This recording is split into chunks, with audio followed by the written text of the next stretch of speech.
morning. So it's a beautiful day before Thanksgiving. A lot to be thankful for. I want to show off some of my seed starts, and I looked out here and noticed that this grapevine is going nuts still. I think it's put on another foot of growth in the last couple days. So it's pretty interesting for it to do this so close to winter.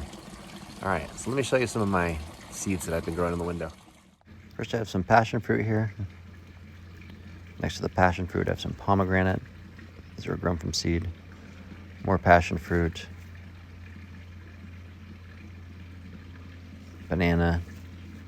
It's a dwarf Cavendish. And then more passion fruit. And they all seem to be doing pretty well.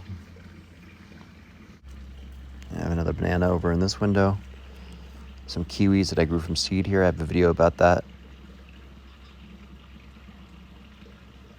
They seem to be doing okay.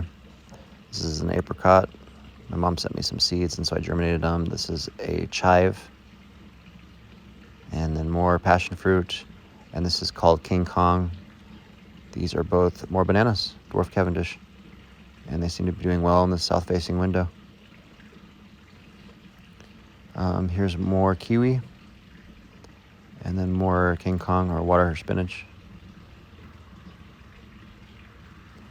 Here's that pomegranate. I'm most excited about this. I like growing some stuff from seed because there's genetic variation, so it's going to be slightly different than the mother plant. Some people say the fruit's going to be terrible, and they tell you silly stories like that, but I've never had a bad pomegranate.